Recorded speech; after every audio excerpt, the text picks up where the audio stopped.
ქართული ვისწავლე დაახლოებით ერთად. ოღონდ პირველი გერმანულის გრამატიკა ვერ ვისწავლე და ამიტომ ვიცი როგორც ქართულის გრამატიკა არ ვიცით, მაგრამ საუბრობთ, ისევ საუბრობდი პატარაობაში ყოველ შემთხვევაში. ბებიაჩემის ძმა, რომელიც სწავლობდა ბერლინში, ჩამოვიდა ზაფხულში დასასვენებლად და ჩამოიყვანა ორი მეგობარი გერმანელი, რომელსაც ერთ-ერთს ერქვა ადოლფი.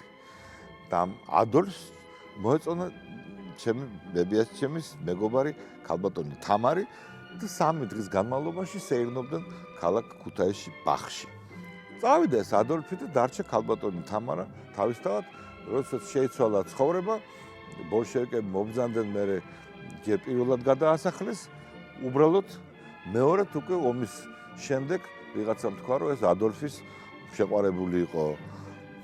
მეორედ კიდევ 20 წლით ეს ქალბატონი ცხოვრობდა კომი ASSR-ში თუ აი ძალიან შორს. გავიდა წლები, ის კაცი ის ადოლფი ჩამოვიდა უკვე როგორც ტურისტი საბჭოთა კავშირში თუ შეხვდა ქალბატონ თამარს. ამ კაცის გულისთვის 30 წლის ცხოვრება დაენგრა, მაგრამ ვერ უთხრა. ეს ვერაფერ ვერ მოუყვა. იმიტომ რომ გერმანული ვიციო, მაგრამ ლექსიკა არ მივარგაო. ამიტომ ცუდად რომ მეთქვაო, ნუ რაღაც მომერიდაო. და ეს კაცი ისე გაბრუნდა უკან, ვერც მიხვდა რომ მისი სახელის გამო და მისი ერთი გასეირნების გამო ადამიანის ცხოვრება და ამას როცა უყვებოდა ბებიაჩემს, ნუ გაგვიკვირდა, მეც გამიკვირდა. გამომხედა, აი ამიტომ ისწავლე ენა, კარგად ისწავლეო, რომ მე არ შეხრცხეს და კარგად აუხსნა იმ ადამიანს, ვისთვის აუხსნა ყველაფერი. ახალი გაჩენილი იყო გოეთეს ინსტიტუტი იყო ბატონი პიტერი, არ მახსოვს გვარი. ძალიან კარგი ადამიანი. როცა მითხა სპექტაკლი, მე არ დამიფინანსებიაო. მაშინ სარდაფი არც არსებობდა, იყო მისი იდეა სარდაფის. ან ზოგადად თავისუფალი თეატრი ესე აი არა სახელმწიფო თეატრი არ არსებობდა. და ჩვენ აი ეს ვიწყებოდა ეს ამბავი.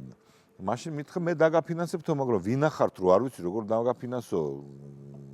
მარჯვენა თეატრი რო იყო ტკიო და ძალიან ამიტომ იქნებ წახვიდეო აპლიკანტათო, ჯერ ერთთან რაღაც ფესტივალიც იყო და მასაც დაესწრებიო და უნდა წახვიდეო. და წავედი 2 თვით და ჩამოვედი და დააფინანსა ერთი სპექტაკლი და მე დიდი მეგობრობა ქონდა სხვათა შორის. დაახლოებით 6-7 სპექტაკლი დააფინანსა. სარდაფის პირველი თეატრალური სარდაფი რუსთაველზე, პირველი მისი არსებობის პირველი 5 წელი იყო გერმანულენოვანი.